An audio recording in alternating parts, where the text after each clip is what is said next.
Well, good evening, everyone. My name is Robbie Davis. I have got the privilege tonight of sitting in for our fearless leader, Randall Cunningham, who is at work. And so I'm going to be hosting the show tonight.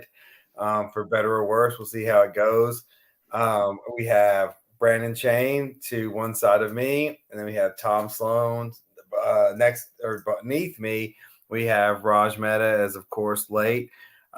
Randall's working hard tonight, and so we will deal without him. So we'll start with, I guess, I'm a believer of I like sad thoughts before we get happy thoughts. So I'm gonna go to Brandon first. Brandon, what are your thoughts after the weekend that was? It was a fun weekend. So we, as you guys know, we traveled, across the country here almost. We went up to Columbus, watched the game, and then woke up, left at 4 in the morning, drove back down, was tailgating in Nashville by 10:30, and again to watch another loss. And then I get beat in fantasy by Robbie as well to just put a little cherry on top this weekend. So But that was a given. Like that, no, he no. had to travel to know that was gonna happen. Miles Sanders hadn't had a 30-point game in the entire year. Killed me too. He killed me too. But no, overall it was fun. I mean, yeah, it's disappointing coming away with a loss there, but we'll get into the breakdown of that here shortly. But yeah, I mean, it's a tough weekend. A lot of money spent, but again, we had a lot of fun, and thanks to my wife for suffering through it with me. Yeah, and Tom, likewise, welcome to the show. And how are you feeling today? Well, I'm excited. I'm excited about how the weekend turned out. If you would have asked me last week, which we did go over, how the game would go, I can tell you I did not pick my boys in blue to win. I didn't have a lot of faith. So needless to say, that second half was a lot of fun in the speakeasy. We were pretty excited about the turnout, how it went. I don't think anybody would have expected that to happen, but I'm not one that's going to sit here and throw shade, because I know shade could be thrown back at me here within the next month or so, or even Saturday for that matter. So I'm going to gracefully accept the win. I was very happy about it, and knowing where this rivalry has been and where my team has been previously the last 2 years, and prior to knowing Brandon, how my dad felt through the Cooper era. So I'm not going to put pie in anyone's face, not going to do that, but I'll gladly accept the Big Ten East title, and hard fought. And, I'm excited about it. So we'll see if they can bring home the title Saturday night in Indy. Yeah, and so this game intrigued. Well, no. The game. I admittedly I missed the game. I was on an airplane, but the outcome of the game intrigues me for a couple of reasons. And I want to start with Brandon with this question: Is all right. So thoughts on what happened to Ohio State, and then I've also, and I know Twitter is a dangerous thing to gauge anything about, but I've heard ridiculous, what I think ridiculous rumors are or calls for of Ryan Day's head. Like, I want to know what your thoughts are on both of those topics. What happened in the game, and what do you think about Ryan Day now? All right. So first question, the breakdown of the game. Solid first half. I felt really good about it. I mean, we were up 2017. They had a couple big chunk plays on us, and I figured Jim Knowles would come in and make a little better adjustment. I mean, we were selling out for the run. The whole first half, and I mean, we very rarely played cover zero this year at all. This was one of the first games where it was the only thing we did. So I thought after a couple of big chunk plays where receivers got behind us, made big catches, big yardage, they would make some adjustments here. But no, we come back in the second half and we're still in cover zero. And even in cover zero like that, in that scheme, if the running back breaks through the front line, Yeah. he's gone. I mean, and we saw that was the last touchdown that Michigan scored in the fourth quarter. We saw that same. I mean, we were still stubborn and stuck in cover zero, and we saw that happen. That being said, we really got dominated the second half in the trenches. Offensive and defensive line really, really got dominated. CJ Stroud, they made some good plays. The 2 turnovers, that was more of desperation, especially the first one. I mean, he was falling down and he's trying to make a play happen, and like Patrick Mahomes underhands it, and what it was. But yeah, I mean, I put a lot of that on play call, and especially on the defensive side, not making adjustments properly. Well, you played defense in high school, and Mhm. if you play cover zero, it's damned if you, damned if you don't. If you miss that tackle, you miss that first assignment, both Exactly. outcomes are bad. And we saw that play out in several different scenarios, and exactly what you're talking about. We saw where we still, 17, 18-yard catch. I can't remember who it was, missed the tackle, and then he runs in for the touchdown. I mean, like 75-yard play or something, like ridiculous. Because there's nobody else back there. There's no help.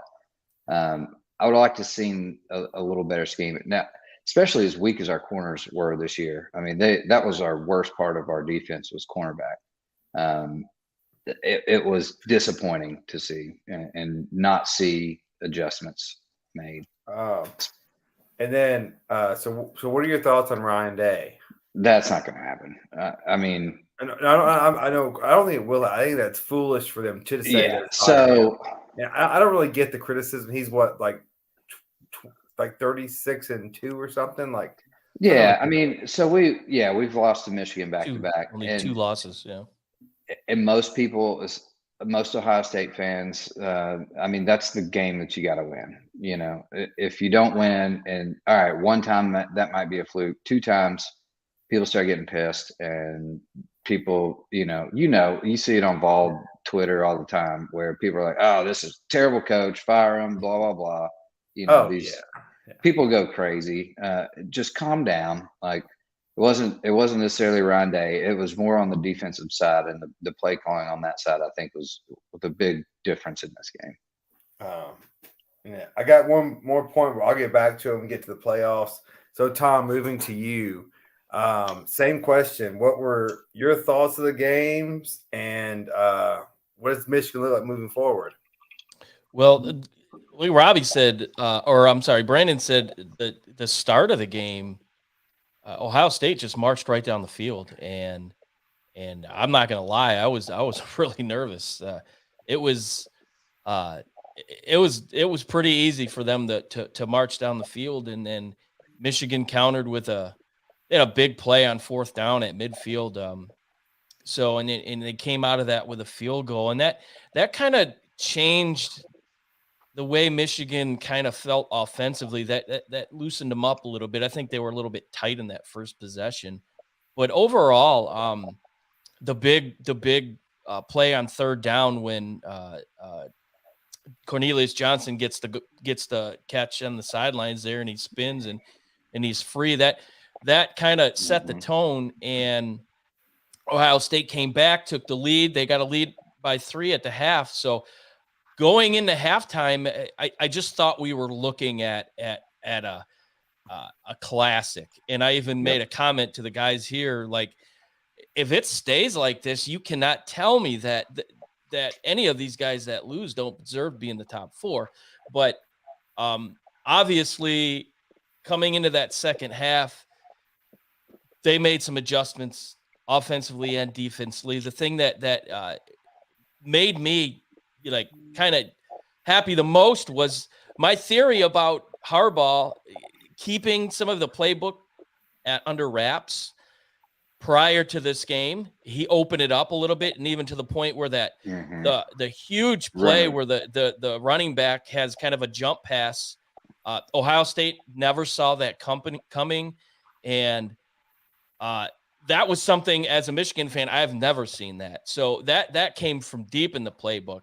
So that told me that they had a lot of confidence, not only in JJ in that offensive line that they could make a play. That's a short receiver right there. He literally had to jump over and to make that play. But bottom line, Michigan's offensive line, they had the top offensive line in the country last year. They might be better this year.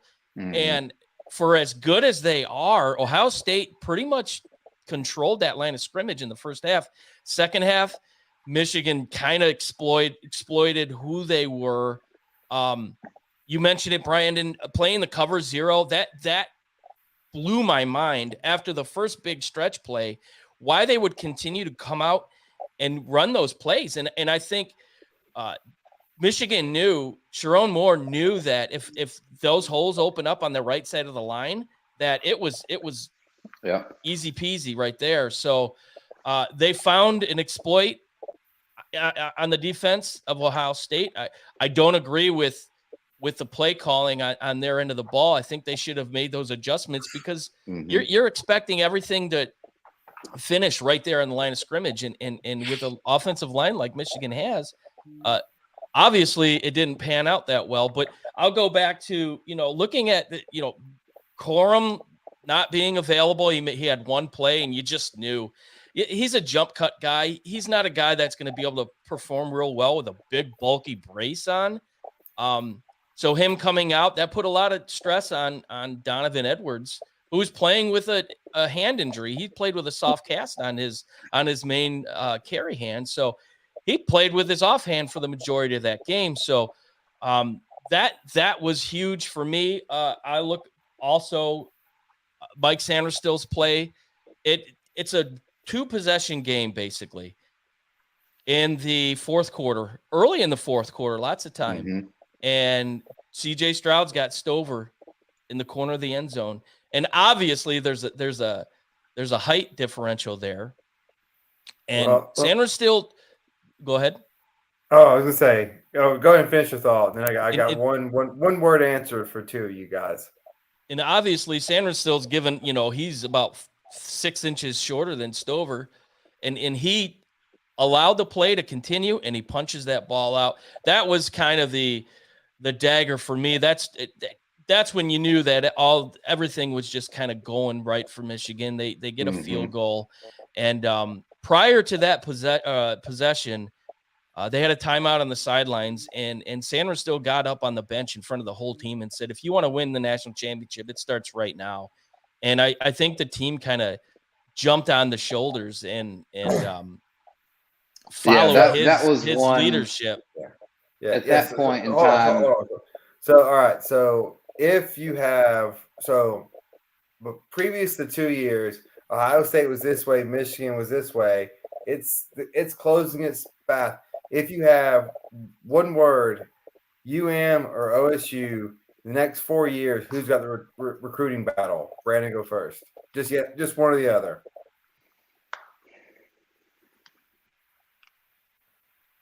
That's a good question. I'm the moderator. Ohio State. I would say, yeah. I'm gonna just not trying to be biased here, but I think Ohio State still has the edge a little bit. I mean, it was, couple decades long, but yeah, I know. Right. Nor do you. If I asked you that question, you would have a freaking 7-minute spiel about it. So I don't want to hear it. One word, UM or OSU. Next 3 or 4 years, he's got the recruiting advantage. Ohio State recruits for explosive offensive players. Skill and Michigan recruits for big hogs in the trenches and players that kind of fit that mold. So Michigan got 2 commits that were on the Ohio State sideline during that game. They got them to commit to Michigan, and they've got, I think, 7 players out of the state of Ohio that are committing to Michigan.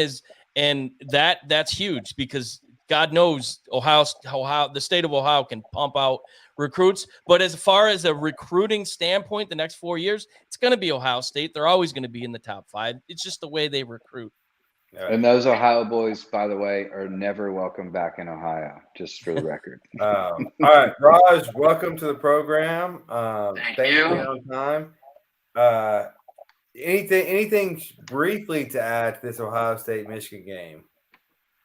Two things. One is, and Tom can attest to this, I firmly believe that Harbaugh had an easy schedule for a reason. Non-conference was notoriously easy.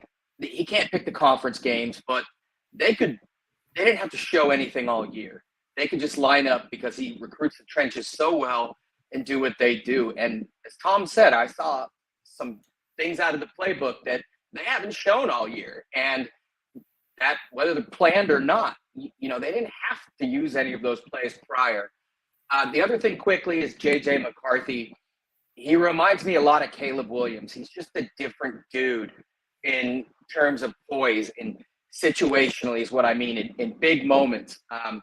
He's a dude that meditates. He likes to think and a good command of the offense. The accuracy and stuff will come later, but I think he's a special person individually, and that's going to translate to being a special player.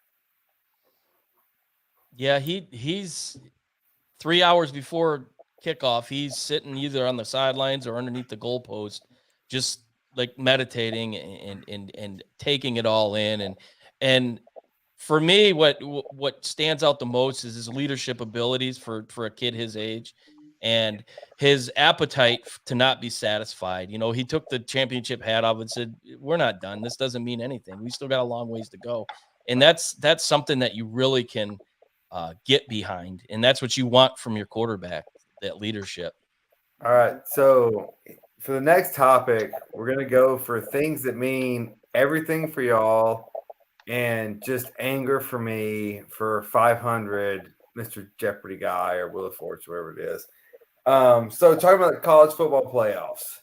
So, all right, let's talk about your initial thoughts. Just initial thoughts. Tom, will go to you. Well, the initial thoughts are not a surprise. In the top 4, I figured that this, because of the way the game turned out, that would be the case. I have to admit, I'm really surprised Ohio State was put up that high. I think that tells me that the committee really respects their body of work, and that losing to the number 3 at the time team in the country, that matters. Like that's not anything to not write home about. So, but I look at this ranking, and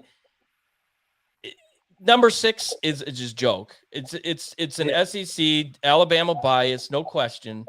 I don't know how you can put Alabama ahead of Tennessee when Tennessee beat them. I get it. I heard all the conversations about, Alabama only lost by 4 points, both games combined, and Tennessee lost the way they did against South Carolina. Let me ask you this.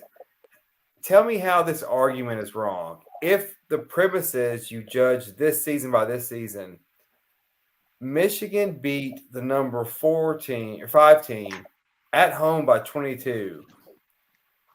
How are they Number not 5 now? number 1 over Georgia, who beat the number 17 by 14 at home? So, or Michigan was away by 22. The number 5 team. Georgia beat. Like, I get like. I could sit here and say that Michigan has the better win because they probably do, but that win that Georgia had early in the season against Oregon, I think they look at that.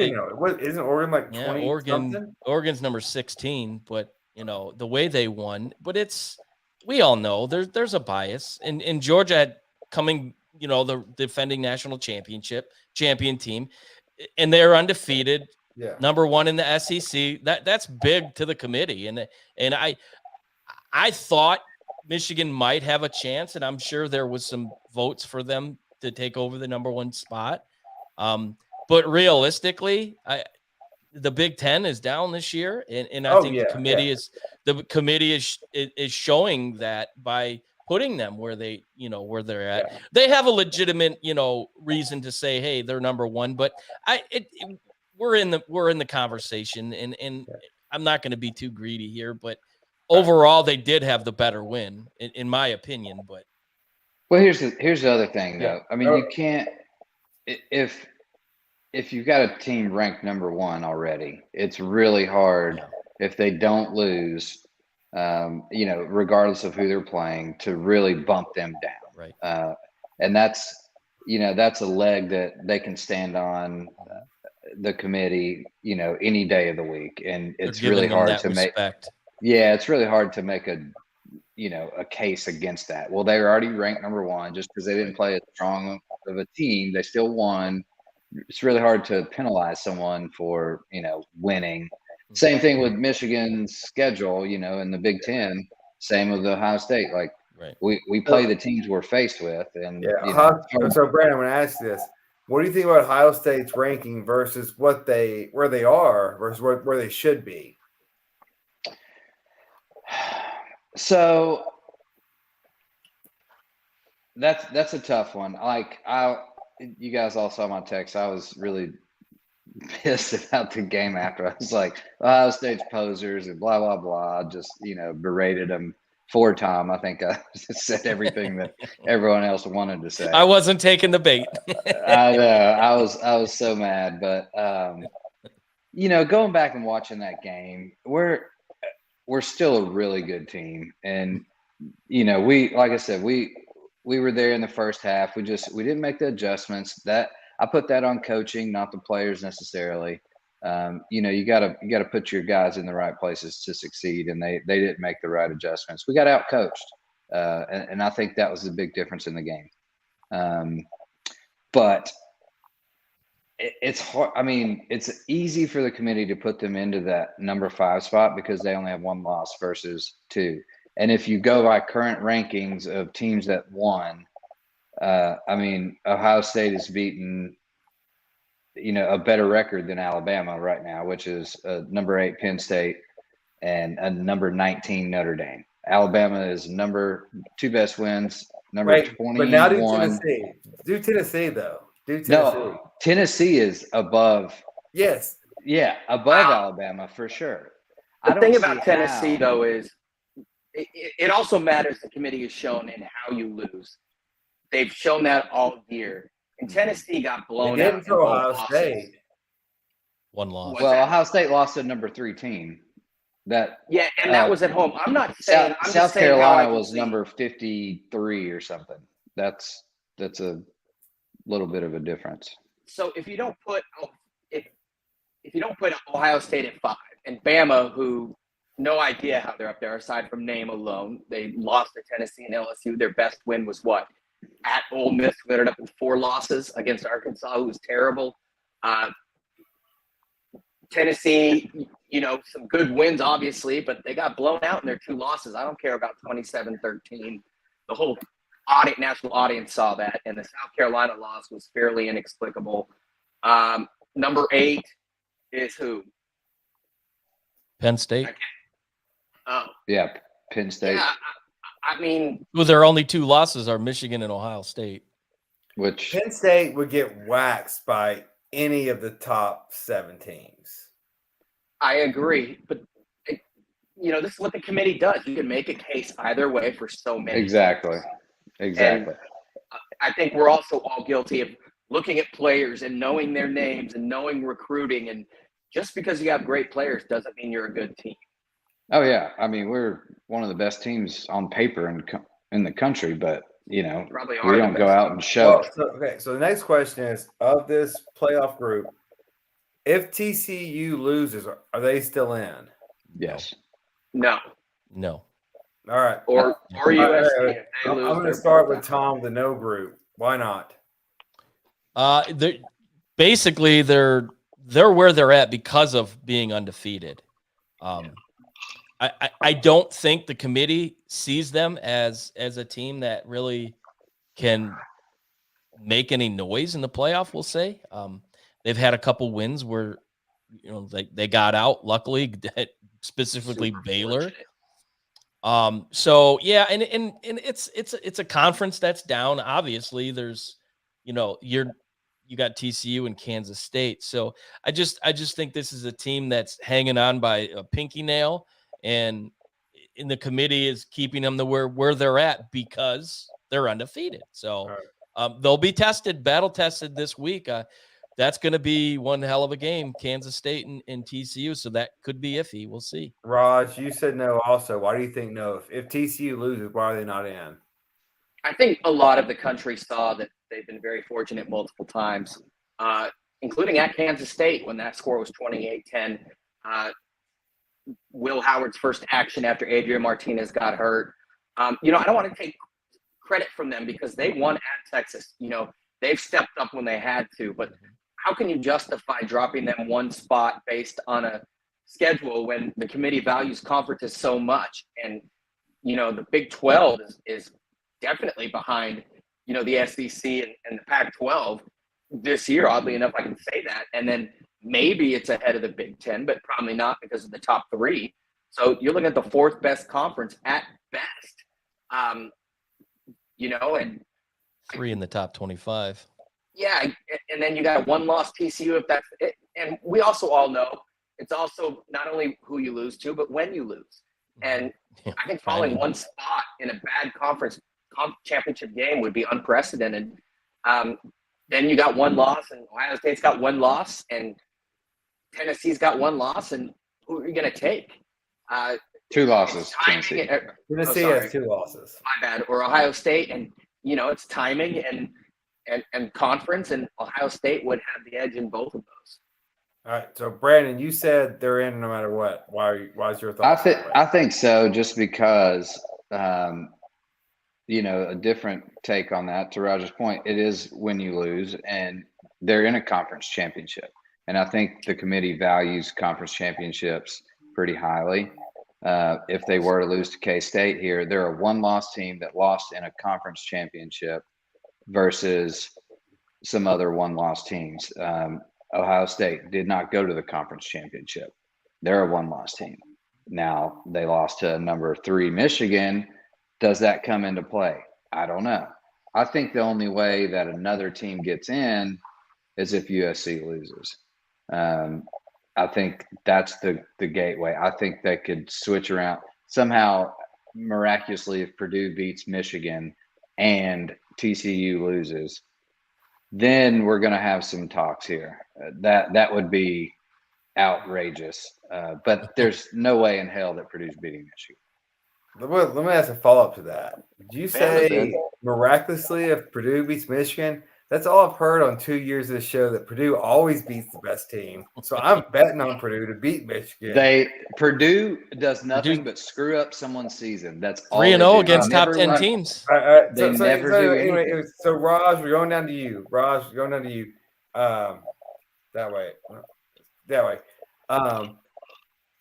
So what do you think? What do you think USC? How are you feeling about them this weekend? Obviously they win, they're in. If they lose, they're not in. So how's this matchup against Utah feel for you? And is it played in Vegas or is it played in San Francisco? It's in Vegas. And Rob, USC and California folks. Well, first of all, it's on a Friday, which, don't get me started, as you know, is just the dumbest thing ever. Wrong. It's awful. And it's the only conference on a Friday. They think for some reason on a weekday, technically, they'll get the spotlight as the only game. It's moronic. Utah's going to travel more, and Utah already beat USC. Now, in that game, that USC had 2 14-point leads, some very bad calls. Not going to blame it on the ref. Utah went for 2 at home at the end of regulation because they knew they couldn't hang, and that was a first for me. That was, again, at Rice Eccles at night. So right now USC is playing better, but USC has some weaknesses, and one of them's tight end, and Utah's got one of the best in Dalton Kincaid. He had over 200 yards against USC the first time around, but USC's fairly healthy. Caleb Williams is playing just lights out, different galaxy.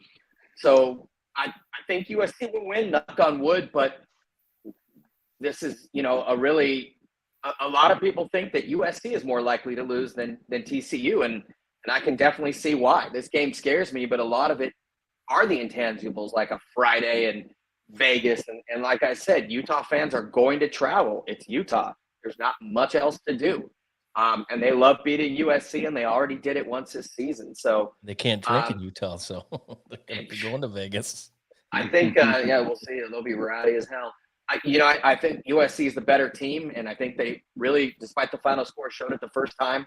And I think they're going to want revenge, but I could easily see it going the other way. And same with TCU, and that would mean Ohio State and maybe even Bama get in there if Purdue wins. That's what I was going to say. Robbie, what do you think happens if that fiasco happens, like TCU and USC somehow lose? Like, how upset are the Vols going to be if Bama and Ohio State get in? And I'm sure you guys, if you guys have been on Twitter at all, if you've seen any of the Vol Twitter, it's kind of a rampage of emotions and hatred, and just like they will look. I mean, let's be honest.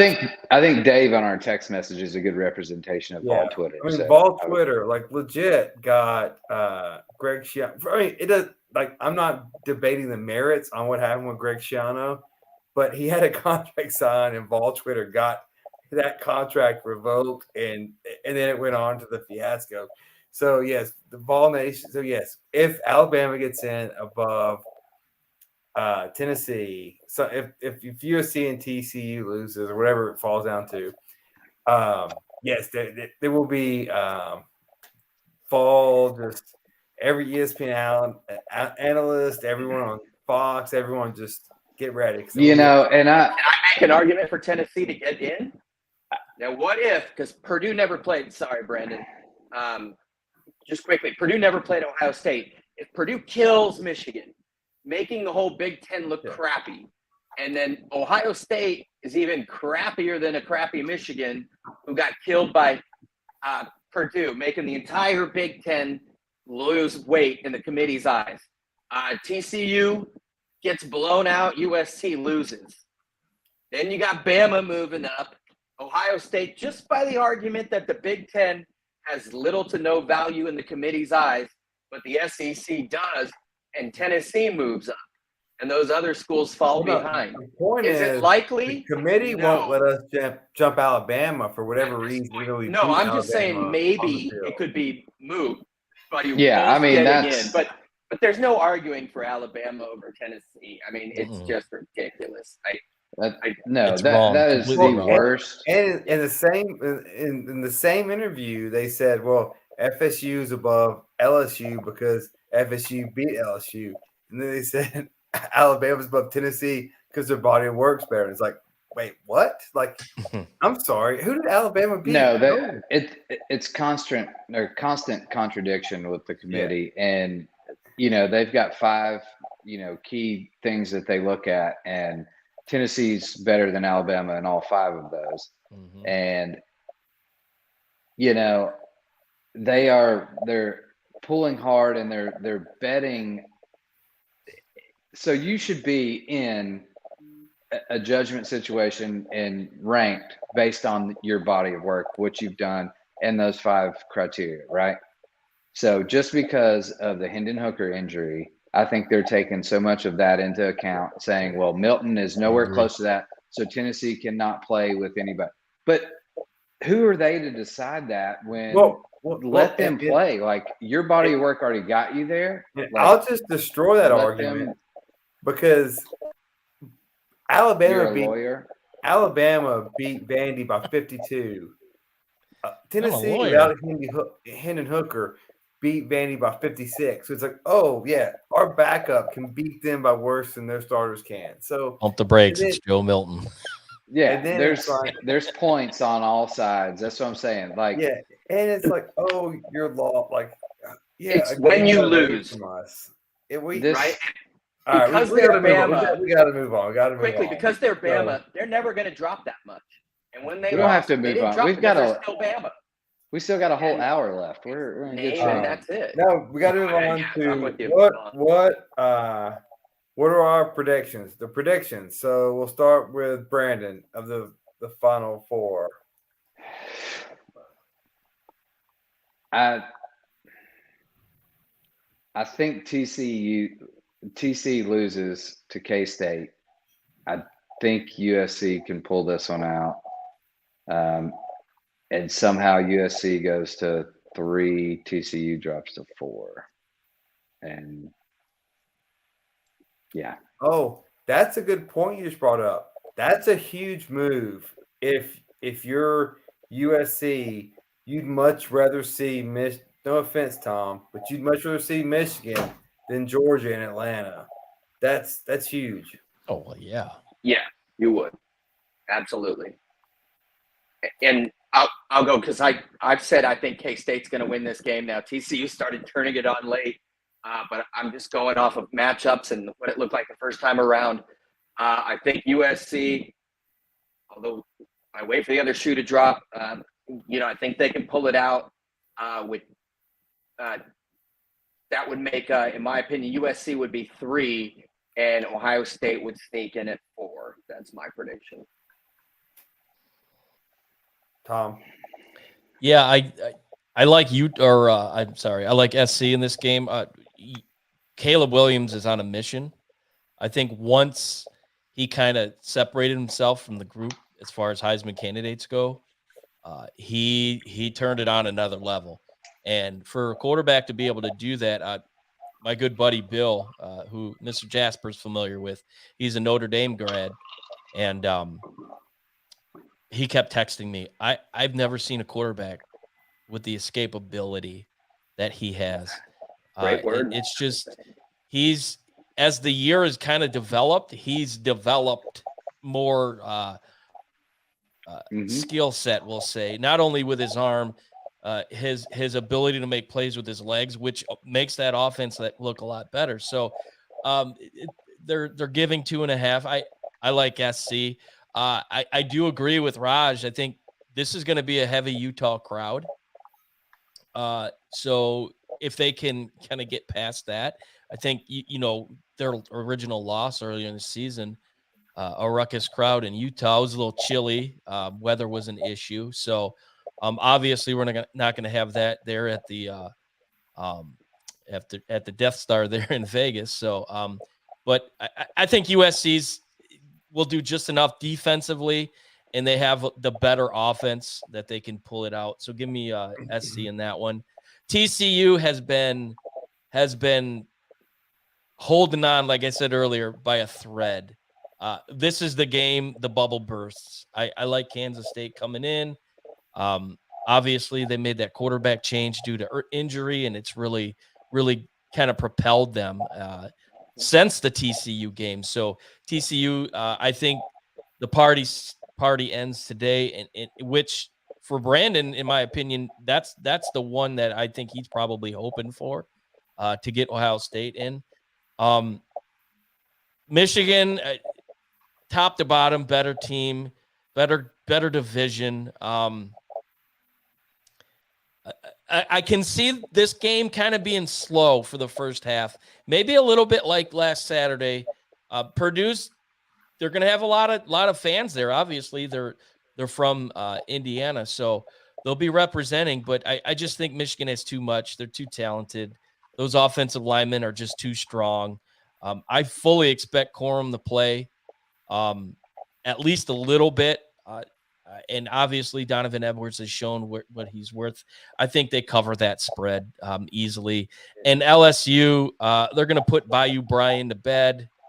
That's going to be an absolute destruction. I can only wish to watch Brian Kelly walking on the sidelines looking like he just crapped his pants. Yeah, and for people that say these 4 games don't matter, they matter tremendously. I know the 2 teams I'm thinking of. It's Clemson versus Notre Dame.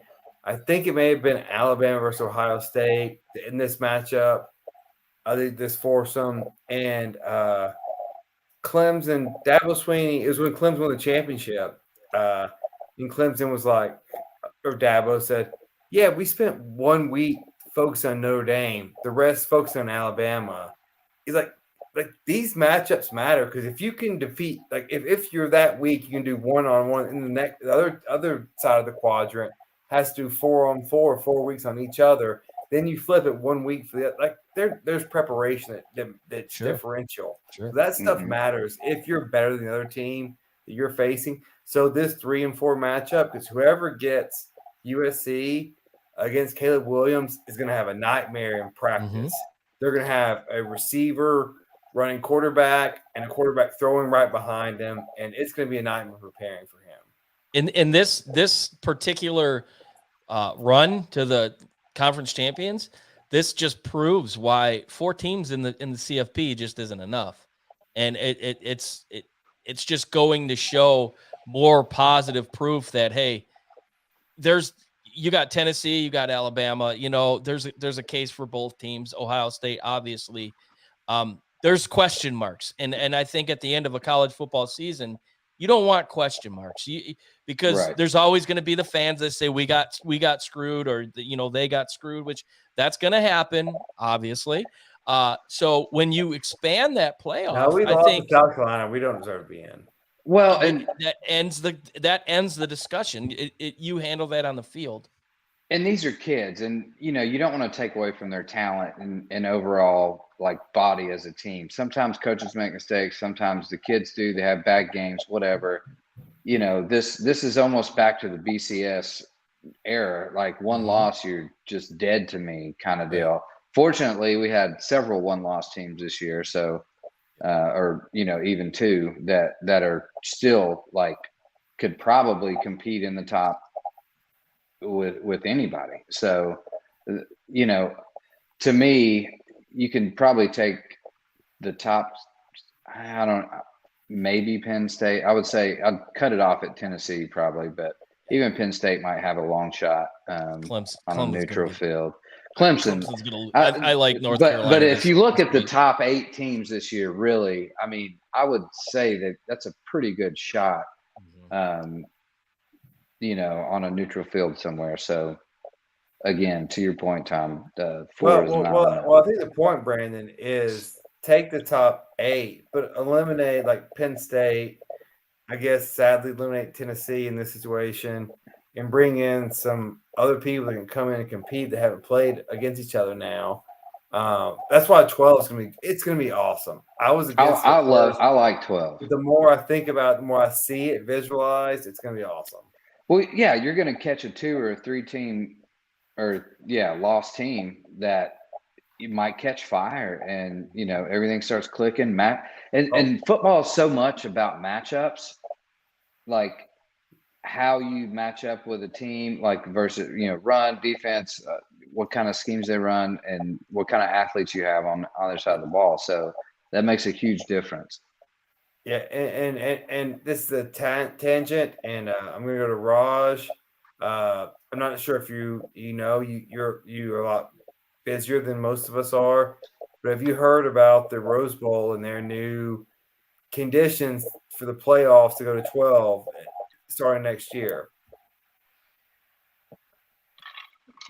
I was out of town and I went to the last 2 SC games. I just know they have to make that decision by Wednesday, right, to decide. And so in a nutshell, they're saying in order to expedite it 2 years, they have to play on New Year's Day. It has to be a 4 p.m. Eastern start. And can you guys help me if there's any more conditions? I can't remember, but at least those 2 conditions. I think there's one more. I can't think of it. Expansion right now. I don't know if you have any thoughts on that. If you don't, we can move on. Well, I can state that the Rose Bowl management committee definitely has the most leverage and the most power, and is easily the most marketable, and draws the biggest crowd and demands the most money. So that's my understanding. They also had a relationship contractually with the Big Ten and the Pac-12, so they have to concede that relationship as well. there's just a lot of moving parts. I don't know the specifics of what they have to decide. I mean, you would know better than I. I'm just checking out some of it now, so I don't want to speak on it, but you can't have a CFP really. You need the Rose Bowl is the bottom line. For sure. I mean, Yep. it is college Absolutely. football. Yeah, well, just Absolutely. a quick hiccup is this year that New Year's Day is on Sunday, which there's no bowl games because of the NFL, obviously. And so it's like, well, you can't dictate this because you can't have a college game against NFL because we all You know get why. destroyed. Yeah. And so it's like, so this whole demanding thing, it's like, I don't know. I A get it, bowl game, you have to have some one flexibility. day against the NFL, a bowl game That- might that- actually compete. That might Yeah, actually those games would compete. Those There's no would doubt about actually it. compete. No. Mm-mm. I think they would. No, Another thing about the Rose Bowl that if it is on the first for whatever reason, and they're tied into some time slot, you also have the Rose Parade, and the city of Pasadena commits a ton of resources to that parade. And even though it ends like by I think 10 or 11 a.m., you're just demanding a lot on a city and a strain on their resources In a short Well, time frame. in a short time frame. It sounds like they just don't want to be constricted by anything, and definitely not having the CFP call the shots. Yeah, Mhm. and I've talked about this on our text chain. Look, there is no dispute. The Rose Bowl, well, at least the most beautiful setting I've been to in a sporting event, one of the greatest sporting events you can go to. The granddaddy of them all. However, it's out there. It's outside of Pasadena. Like you can go to Pasadena and you still have to get there. It's not easy to get to and from. As far as a bowl Brutal. event, as far as a party event, it's not great. It was brutal. Yeah. And they cut capacity by 30,000, but they also kind of limited access because of that. It was worse than the Vince Young National Championship game I went to. I've been to 5 Rose Bowls. It was the worst it's ever been in terms of getting in and out. Now, I Siren. did drive with my brother-in-law and sister, which was dumb. Usually I go around and take the trolley in from South Pass and figure a way out, but it was awful. Oh, And and when you come out, it's a 2-lane road. If you've never been to the Rose Bowl, it's a 2-lane road going into the stadium, or at least it was last time I was there. When they come out of the stadium, it all comes out traffic, so you can't get a cab or a Uber or Lyft coming in. It's a disaster you getting out. can't escape traffic in a Beautiful. car. It's Yeah. beautiful, but not logistically sound. It's, Much like LA in general. Why don't you just call your helicopter, Robbie? Yeah.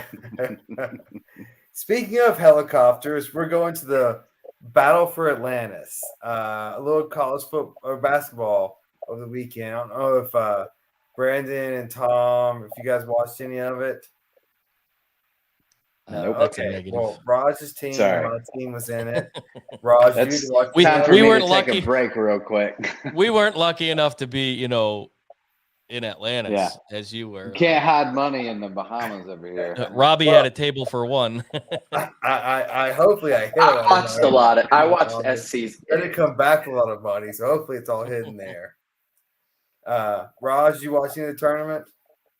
I watched USC's 3 games, and it was pretty much as expected. Turnover city, the young team without a true point. But yeah, for those that don't know, they went to overtime against Tennessee. It was definitely Tennessee's worst game. I did not see any more after that. I watched some of the Wisconsin USC game, but I think Tennessee went on to beat Kansas, right? Yeah. And it sounds like they controlled that game, like against USC. Yeah, they won by 14, won the whole way. Yeah, I mean, it was pretty dominant. But I'll talk to, so I was, obviously there. And so Tennessee played Butler the first round. Won the game pretty handily. USC, man, was physical. I can't remember the guy's number, maybe number 2 or 12 was he got into the paint over and over and over again against we're Ken Palm's number 1 defense, and he kept shredding us to get into overtime. Both teams played poorly down the stretch. But yeah, for us to get past it, I thought whoever was going to win the tournament. But USC, they had Wisconsin in their sights, then just ended up blowing it. It was just a typical Big Ten game that USC lost. Like, just every basket, every rebound just got to the big guy, and the big guy shot it. Just Big Ten basketball.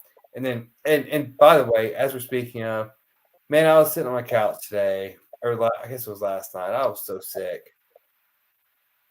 I just want to go to sleep. And Dickinson from Michigan, he was on the TV and he kept rebounding the ball, and I had flashbacks and put this other tournament last year.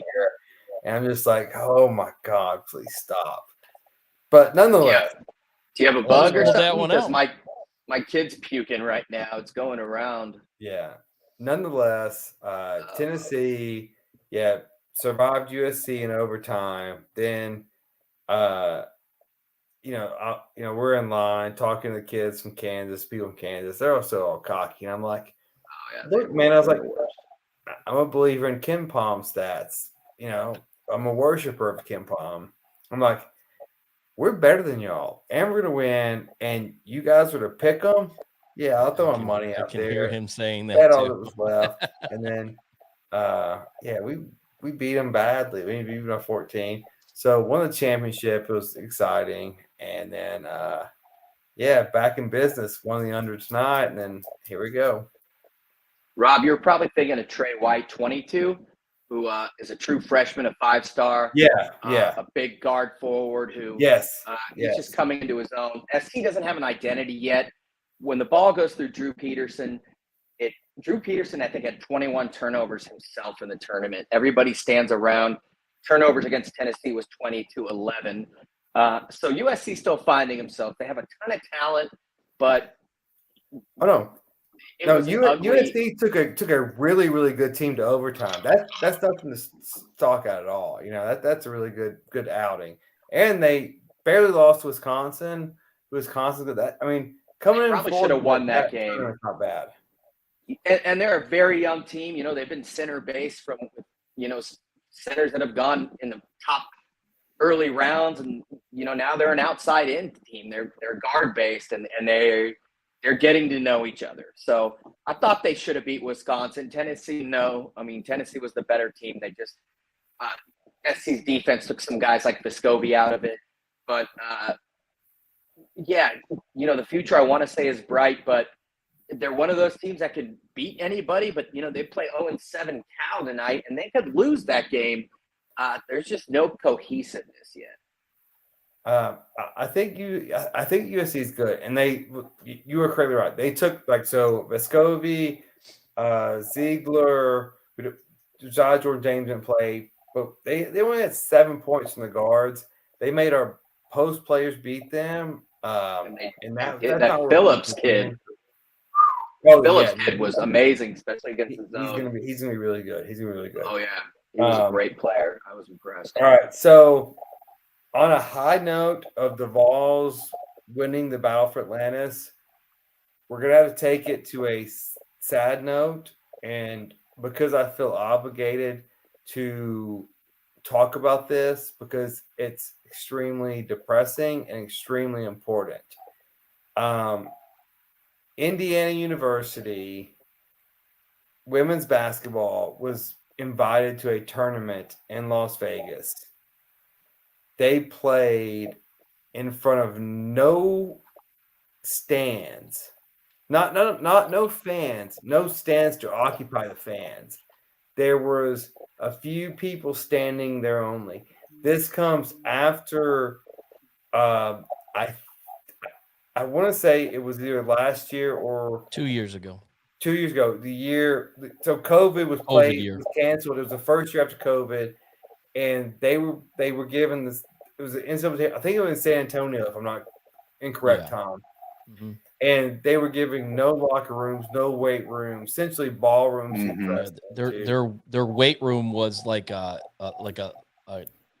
meetings room where they just threw a couple kettlebells down on the floor, and some bands. And this is why the men are getting private planes 5-star hotels, endless food.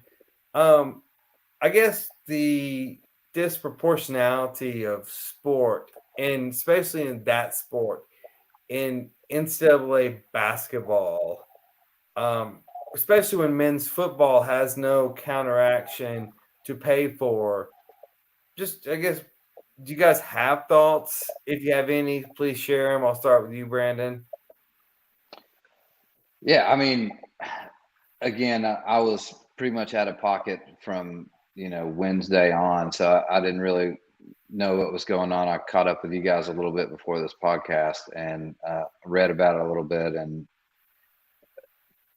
that's just awful. I mean, how do you do that? Like, put them in a conference room and make this makeshift lay down, snap together hardwood floor on a conference room and try and create a basketball court, and no stands. I mean, there were a couple chairs for at least the players could sit down, and then people standing behind them. I mean, I saw the picture. It's just completely uncalled for. Like, I don't get how they think that's okay. Like, I mean, I don't care what sex it is or what any sport, like, you want fans there. That's what produces revenue and helps the team, or the whatever. It's just, I don't know, I'm at a loss for words. I'm still it's very shocking that they think that this is okay, and I mean, they're getting blasted for it right now. Yeah, Raj, what are your thoughts? It's interesting because it was basically like a fire festival for those that don't know. There's a couple loopholes here. One was, this was in the state of Nevada, and the Nevada Athletic Commission only basically oversees combat sports. So they had nothing to do with this. And this was the Mirage MGM resorts. They put it on the promoter, the Destination Basketball, who basically said, hey, stay and play at the Mirage. And I don't recall if there's an arena at the Mirage or not. And there's definitely a bigger venue to play than a freaking T-Mobile is like right behind the Mirage, yeah, or right around there. But a lot of them, MGM Grand has their own arena. There's a facility on site where, I'm sure people believe that this was going to take place.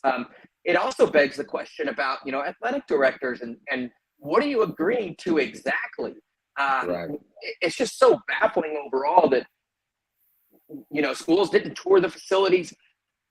Who are you trusting in that? Now, I'm not putting that on women's basketball or these schools. I mean, this is obviously on the promoter who was hoping to make a ton of money based on packages, stay and play, convenience, selling to all these teams like Indiana and teams that travel well, making a ton of money, and then putting on the event, leverage and running it basically. And they didn't bring in the money, and they ended up putting a ballroom. They didn't have towels available for basketball for the players. One player hurt her head, and I read she had to wait 40 minutes for an ambulance. What that says about the event and whatever priority, I don't know. It's just, this whole thing is a total S show, and it's clear this wouldn't have happened in men's sports. I really just have no say, or it obviously speaks to women's basketball and how the public at large, and the MGM, in my opinion, and they must have women's basketball playing in ballroom B. Dog the Hypno Pup and his assistant are performing in ballroom C. Like, it was just another event there. And the Nevada Athletic Commission, no one, and the NCAA, it was a total afterthought and given zero respect. And it's disgusting. And again, it's sort of a loophole here, as I spoke to, but nobody bothered. And that just speaks volumes on what the sport and what women in general in the sport mean to a lot of these organizations and individuals, and dare I say society at large at times. Tom? Yeah. I think it's a big slap in the face to female athletics. And if there is a sport that does draw well, it's women's college basketball. And I think there's a following. And you, like Raj said, it's in Vegas. Like, even if you're a half fan of the program, hell, weekend in Vegas, I'm gonna go. So you could have put that tournament anywhere, and people would have showed up. And you have a program like Indiana from the Hoosier State, Mhm. home of basketball, and this is what you present to them. What does that tell you to the next generation of women's college basketball players? Like, are they looking at this and like, is this really the college experience? Do I want to play basketball? Is this worth it to me? Because if I have a daughter who's playing basketball and she sees this, she's gonna have a lot of questions, and I don't blame her. And it just goes to show you that the NCAA is cares zero about people and consequences. They only care about the mighty dollar. And obviously they see this as well, it's women's basketball, nobody cares. That's not the case. And I'm really happy that the coach for Indiana made a scene and publicly, opposed to the situation, because otherwise I would have never known about it. I saw it on Twitter, Mhm. and my jaw dropped, and it took me right back to that tournament 2 years ago, and seeing the pictures of their workout area compared to the men's, and it's just another black mark for the NCAA, and it's wrong in every aspect, and whoever put this on, I don't think they'll have a tournament ever again, because no one's going to trust them. And I think a lot of these women programs are going to be a little bit more demonstrative as far as the disparity of men's and women's. And it started with the U.S. Women's soccer team. They just got a big judgment. They're going to make similar to what or even to what men's are. And that's a sport that I think women are better in. That's my opinion, but you can't shy away from the fact that when you don't give women the opportunity to deserve, the sport's going to suffer, and kids are just going to be shied away from playing. Well, yeah, and I send this on text to you guys, and I think Raj will back me up on this. You could have that same tournament in Knoxville, and the Knoxville women's fans will turn out. They would sell that place out. Like a 21,000 gym. You had a tournament of the best women's basketball players. They love women's basketball. Same with Stores, Connecticut. I'm not. Yep. I'm not. And they play in a casino. They play in a casino. They have an arena right there. Events, you have that tournament there. You don't have to worry about stands. You have to worry about, is there overflow tickets. Sure. But all right, so it's wrong. So we're gonna do some hot topics here to finish out. Obviously, Hugh Freeze got hired at Auburn. We will start with Tom. What do you think about that? I'll be the first to admit I don't know a whole lot about Hugh Freeze, other than he's a dirtbag who kind of screwed over some players when he was at everything about Hugh Freeze. Ole Miss. I prepped a little bit, just a little bit. I know Randall sent us that article, but it caught my attention because it was Shea Patterson who Michigan, he transferred to Michigan, and it kind of answered a question for me as to why Shea Patterson wasn't at Michigan right out of the gate. He was a Toledo kid, and he goes to Ole Miss. I mean, IMG Academy. Like, wait a minute, that's Jim Harbaugh land. But I just think Auburn is they're canceling out the noise. They just want somebody who obviously he can recruit, and he's dirty, and they don't care. So they're looking for a splash. They're looking for somebody that can go in. I mean, look at their basketball coach that Auburn has. I mean, he's about as crooked as they come. You should know about him, Robbie. Oh yeah. He got us in so much trouble. Yes. Oh, yep. Mr. Pearl. Yeah, Bruce Pearl. So, but but they don't have a bottom. Him and Aaron Kraft are really good friends. Oh God. They don't have a bottom, and this doesn't surprise me. I hate to say it. It's typical SEC. They don't really, care about the what ifs. They just want the. I think QB1 just came in to edit me. So you're out of here. They care about what's going to happen on the football field, and here's another coach that just signed a long-term contract with Liberty and walked away from it, a la Mel Tucker. So I don't think it's going to end well. Hey, Mel Tucker's not walking away from anything. Roz, what do you think? What do you think about you got Hugh Freeze down in Auburn?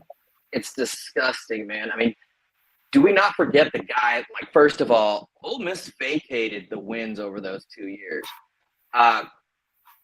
They vacated 33 wins, rather, during his tenure, and they served a 2 or 3 year suspension.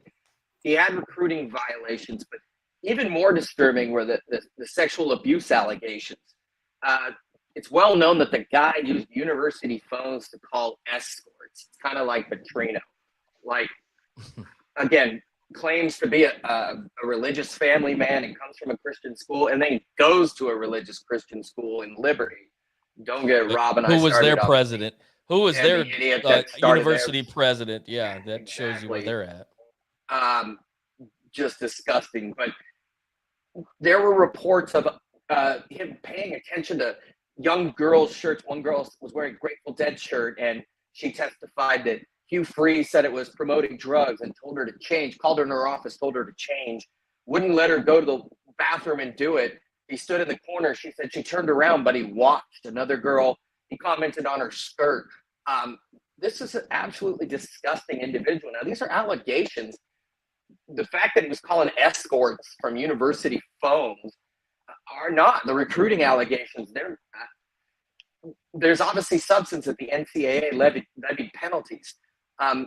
Just a horrible human being, and Auburn doesn't care. And, Tennessee gets Schiano let go for what Schiano had done compared to this guy. I'd hate to see what Vol Nation would do to this idiot. It's like Tom said, they're selling their soul for wins, and sure, the guy can coach, but at the expense of what? And he only cares about himself, not players, not students, definitely not women, and definitely not the NCAA regulations. So it's just, quite frankly, it's nauseating. And it's apparent.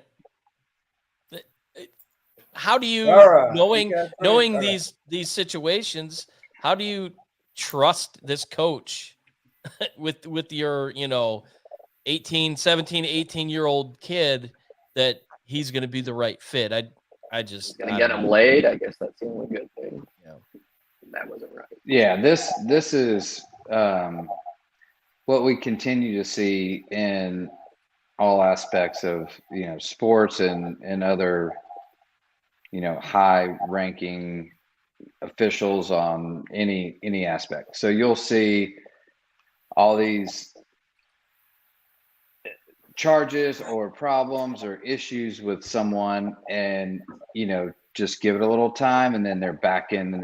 It's almost like the Deshaun Watson effect here. Like, same thing happened with him. All this stuff, nobody cares. All of a sudden, he's playing next week, and he's in Houston. What a coincidence that is. And the women, they're good. The attorney has a suite. So serious question. Women are going to be there. Serious question. If your only goal is to win, if you're Auburn, why don't you hire Urban Meyer? Because Urban Meyer doesn't want to go there? I don't know. Let's say that. I mean, he's almost just as bad. Maybe not quite as bad. Urban has won everywhere he goes. Like, if I'm like, there were probably back channels there, and Urban probably didn't want to go to Auburn because they're a disaster right now. He's like, I don't want to spend 6 years trying to rebuild that program. But he never had to spend 6 years. I mean, look, if you're especially now transfer portal and NLI. Yeah, but like if you're saying, "Hey, my goal is to win," I don't care Sure. what it looks like. That's yeah. that's a great question, and I don't know why they didn't, but it's an embarrassment just that these people in general continue to get hired and everything gets ignored, and they The continue past to get is the hired. past. They think that time heals all, things Right. will be forgotten. Yep. Like, Well, They We just- didn't I hear feel much real about bad. this search. I feel real bad for Cadillac because if Cadillac wouldn't I would- have that you should have Alabama had game that was in Tuscaloosa, like Yeah, what the whole happens to him now, he right? got a shot because he deserved a shot. Yeah, Well, he's what in his happens to him staff. now? Didn't they retain him high up on the They staff? did, but I mean, Hugh Freeze isn't an idiot, and he definitely did. How come we didn't hear a lot about this coaching search? We heard it from fans on Twitter and from news reporters, but we didn't hear anything from Auburn, did we? Like it was just Because suddenly Auburn hires Hugh Freeze. why would they Just want to dirty announce? passing Yeah. envelopes? oh, it's a private Yeah. university. They roll how they roll. Well, they Well, screwed up the last Exactly one. it. I mean, their last coach kind of got screwed over. Oh, yeah, he Auburn's just definitely- it's a they screwed up. dumpster fire. And They'll are do they anything to obs- win? are they relevant right now? I don't think they Topics.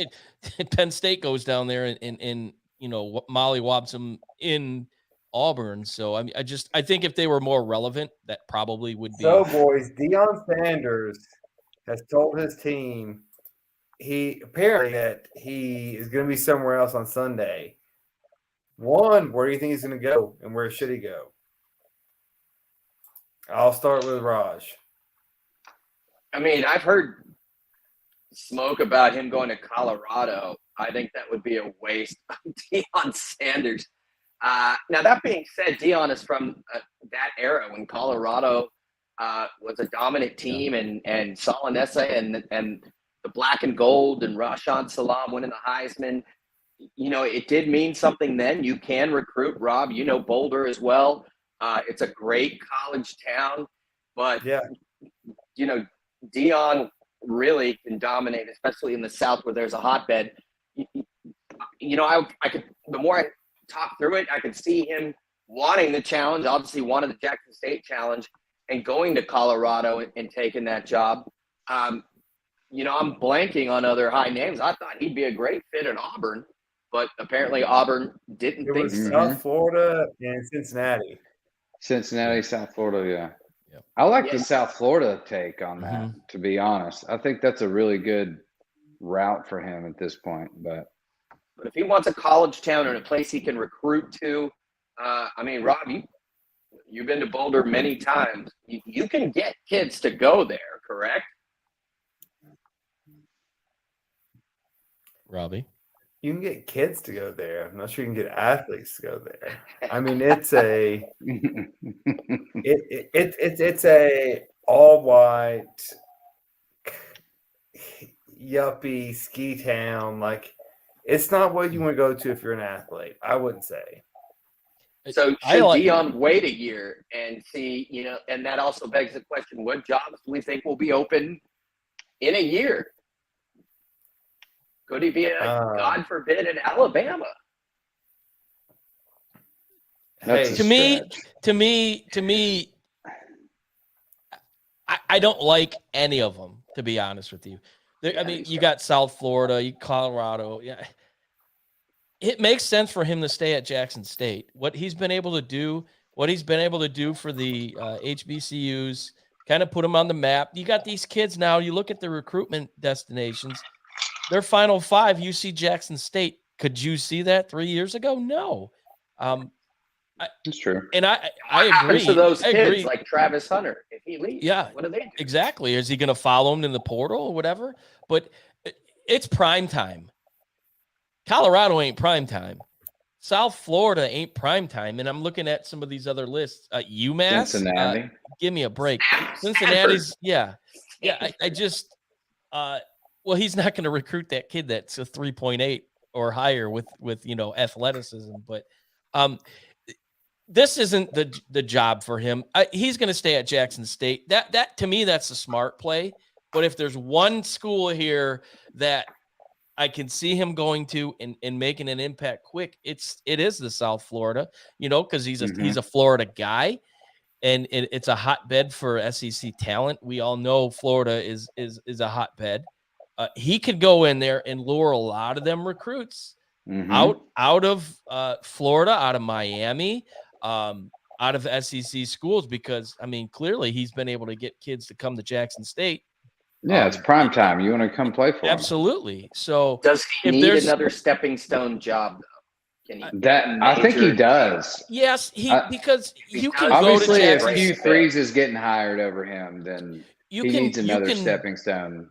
You can win at Jackson State. It only takes a couple people to buy in. Obviously, the talent level is a little lower.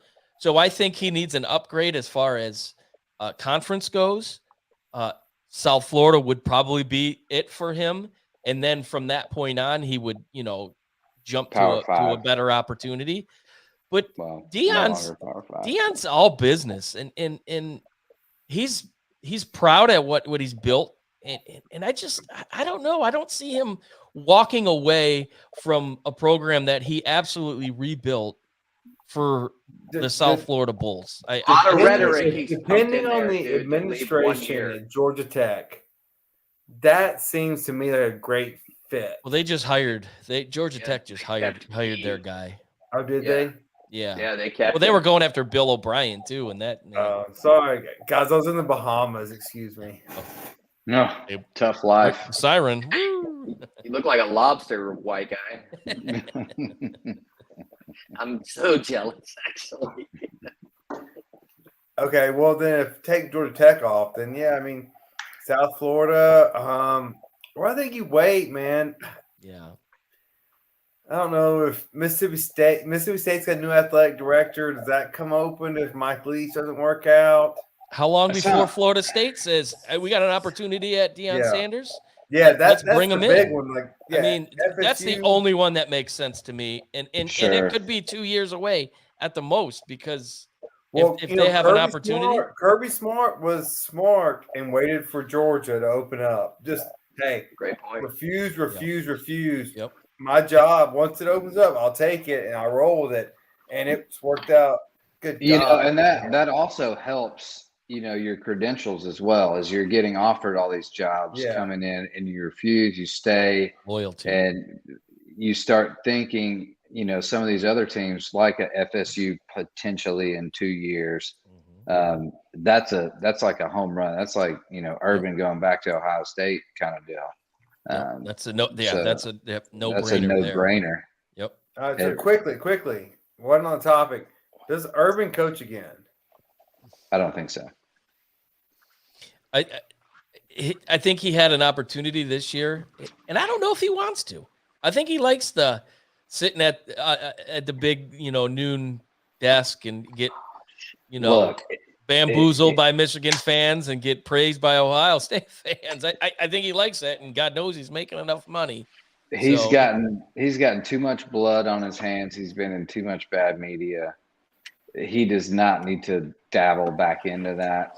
He can stay on big noon kickoff, and nobody will investigate where he goes at night, and he can do whatever he wants to do, and it's not a story. And that's another. I think he likes it that way. I'll say this: when we first started Reckless Speculation, I said Urban's the second best coach of all time. He is trickling down and down that list. And coaching, it's like Pete Rose. Was Pete Rose one of the greatest baseball players ever? Yeah. But what he did off the field is why he's not where he's at. I think Urban's the same situation. On the field, the way he could make adjustments and he was motivate. And he was even motivate screaming players at halftime of Ohio State Michigan game. I went back and watched the game. Obviously, I saw the halftime. He was saying if Ohio State does not get out of the zero coverage and make an adjustment, it's going to be bad for them in the second half. And what happened? Right.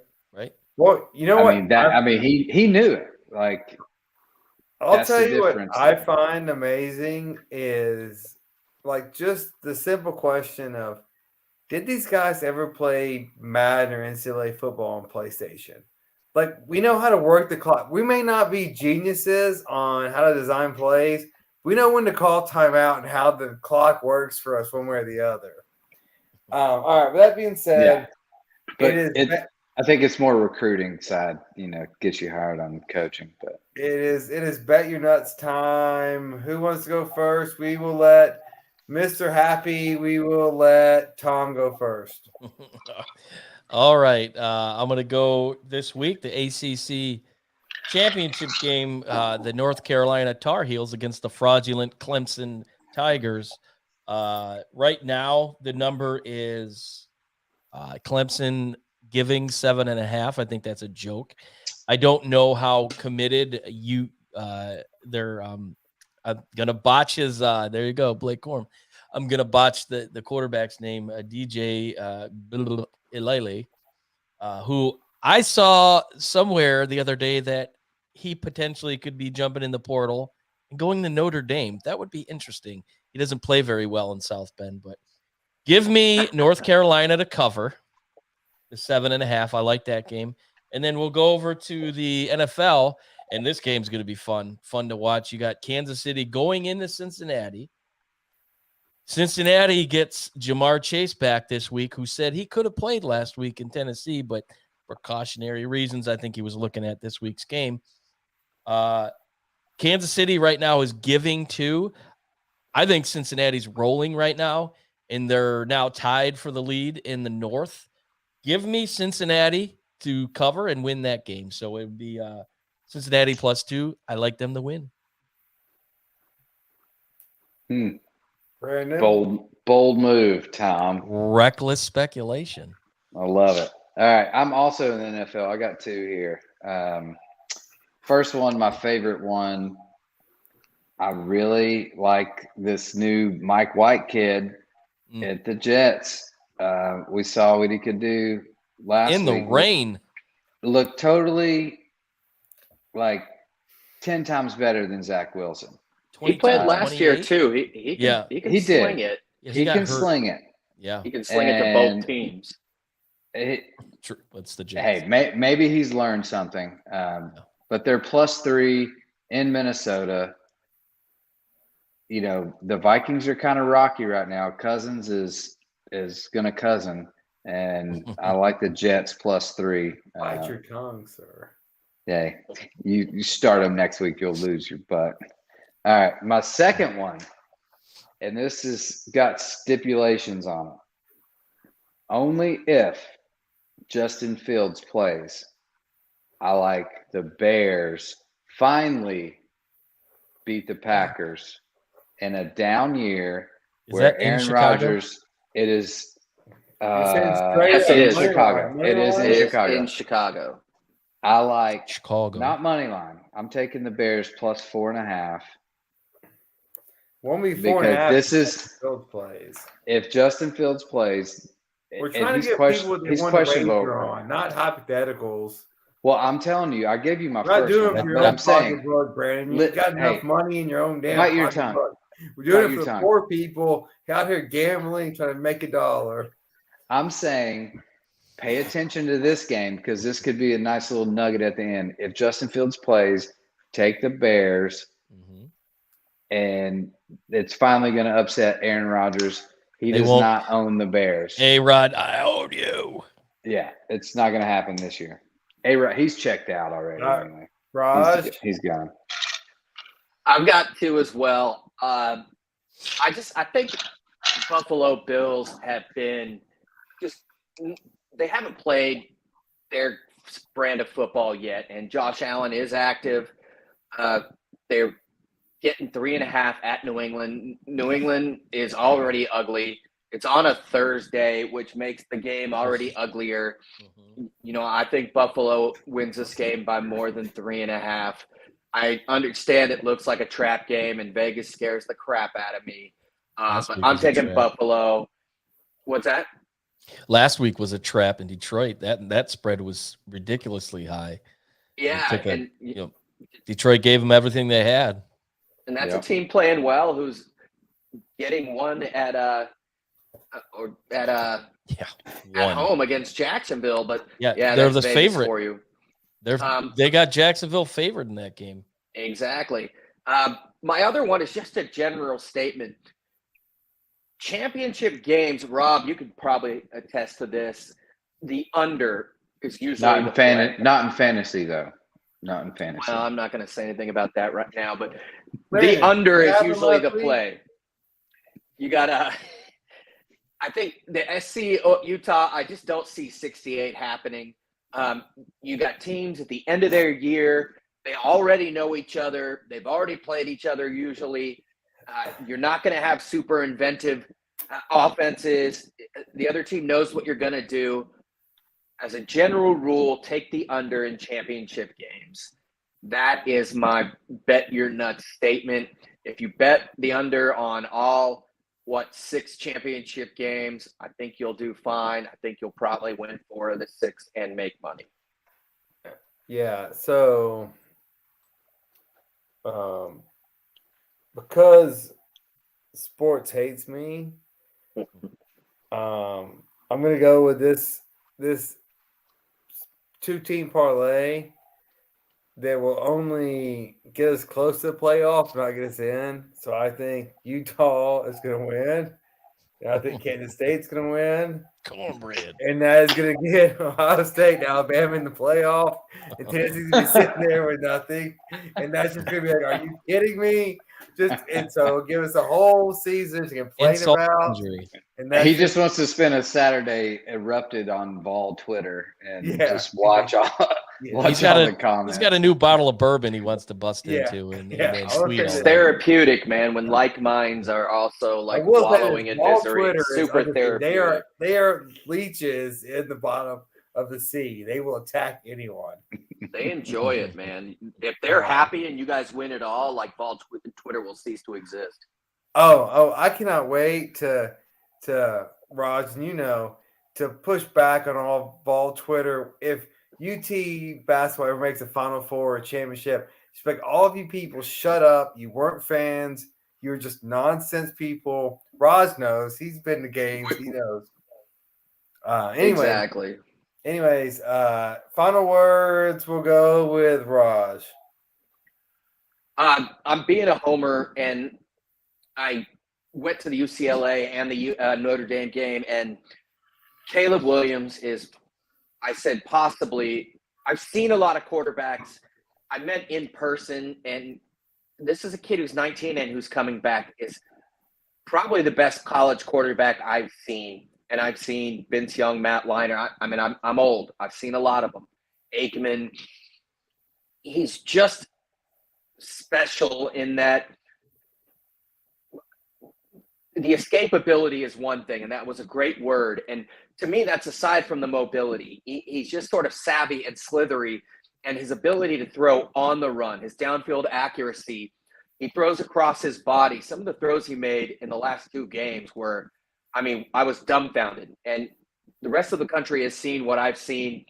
And, this is a kid that came to a brand new team that was 4-8 last year, 44 new players, all new receivers, new line, everything. And he's led them to 11-1. A kid who just does everything right. He runs the read option. Very tough thing for a quarterback to run. He loses his read option guy, and Travis Dye doesn't skip a beat with Austin Jones. Same with, he played 2 or 3 games without his 2 best receivers, both NFL guys, Jordan Addison and Mario Williams. He had 5 or 6 TDs in those games each, 4, 5, 6. The leadership, arm, mobility, and finally, just as a person, he comes to USC and he starts a mental health campaign. I got a text from a psycho Tennessee fan who commented on his nails. It could have been superimposed, but I think it said FND according to one. And this is a kid who's not that. He's a super respectful, coachable. He's a leader. Again, reaches out to the community, to his teammates. Just a special, I call him a unicorn. And just what he can grasp and what he does in a city like LA, he makes everyone around him better. All right, Roger, we have 1:30. Just We a have special we have player, shut off. and We have a shut off. sorry, he's the Heisman. I don't think it'll shut off. He has to shut it off. Okay, Yeah, He's First just time sensational. Sensational. keep talking. we're good. That's it, man. His play speaks for himself, man. The kid is the Heisman winner, barring a collapse at Utah, and he's just a sensational kid, a sensational player.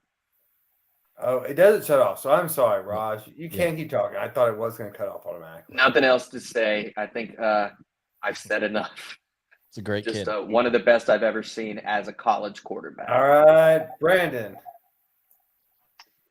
All right. Final words would be, so here locally in our subdivision, this is completely unsports related, but our community's been affected a little bit. We have had in the past 13 months 2 fires on houses.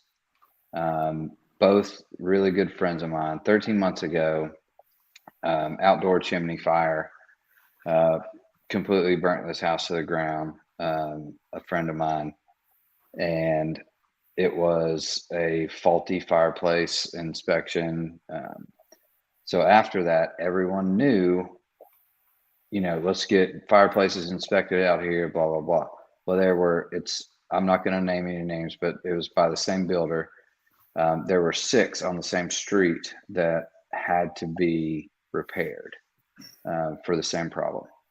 Well, one of those repairs just failed, and that was a really close friend of mine, again, whose house on Thanksgiving night caught fire. So it's been a little bit of a long week, tough week. I'm in works and talks with him, his insurance company, another friend of mine who owns a restoration company, trying to get him back in and get this thing settled. Wasn't a total loss on this one. They caught it early. But still, Scary, it was, man.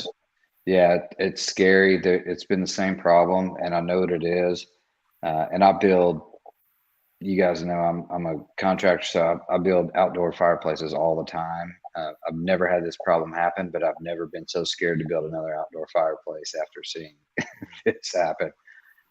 So it's little shout out to my boy Casey and Pat McCullough. Both of them have had to go through this. Pat's house is being rebuilt as we speak, 2 houses down from the one that just caught fire on Thanksgiving.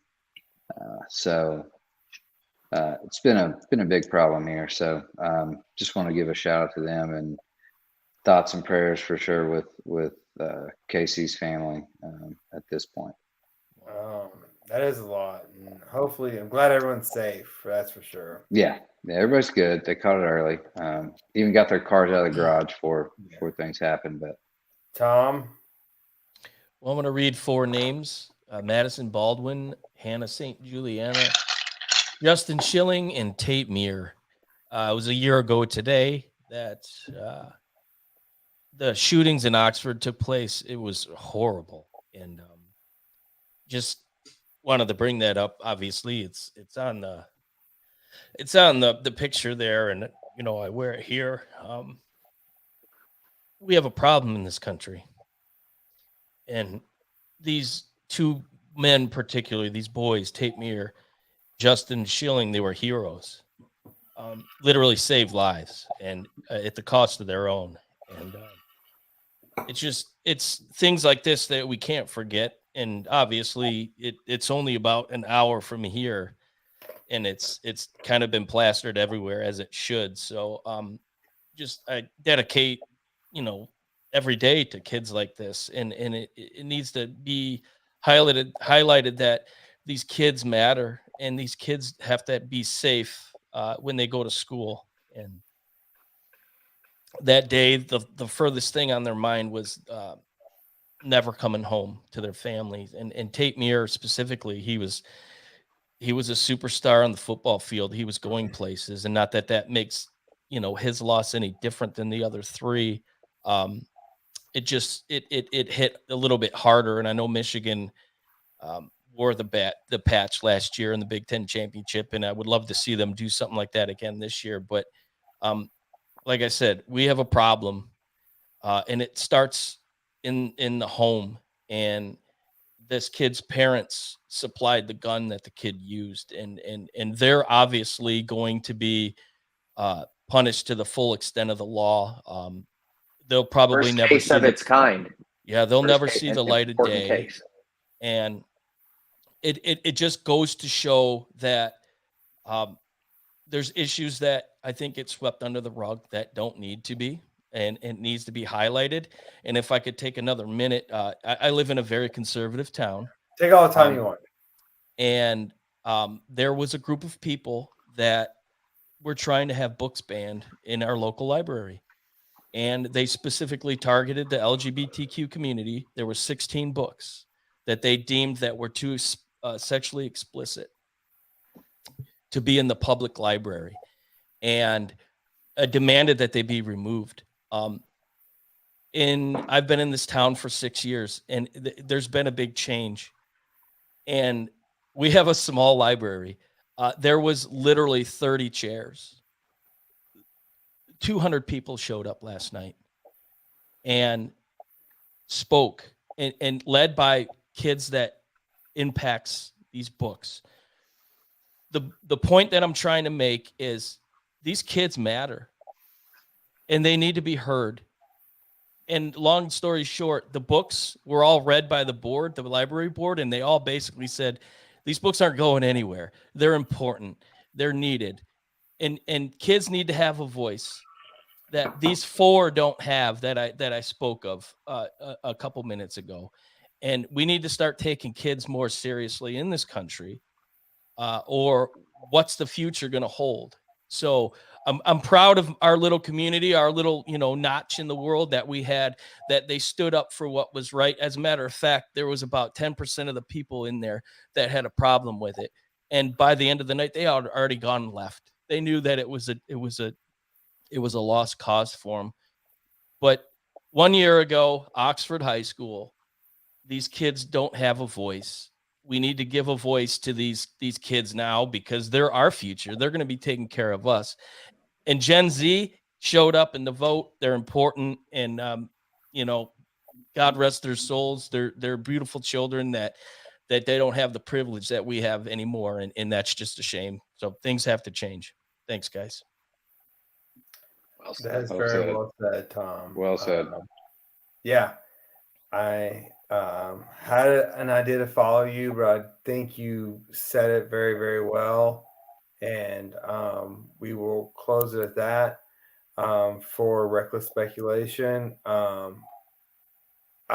for one stand right behind Tom with what he said. And yes, and so we will close it off on that, and then we will be back here next Wednesday. We'll have bowl championship or conference championship results, and then we are going to get into bowl matchups, NFL playoffs, and more college basketball, and then more just raw emotions of what we think about, what we feel in our own communities. And so thank you guys. Subscribe. Please like the channel. Randall will be back hosting, I think, next week. And so hopefully I didn't screw it up too bad. But thank you. Great job, Robbie. Great job, Robbie. Good job. Yeah, Really good job. Thanks, You guys. made me think, you son of a bitch. I didn't want to have to think. Well done. Yeah, Oxford strong. Oxford strong. Yep, absolutely. Oh, I gotta close it out. Hold on, at least. And we're still live.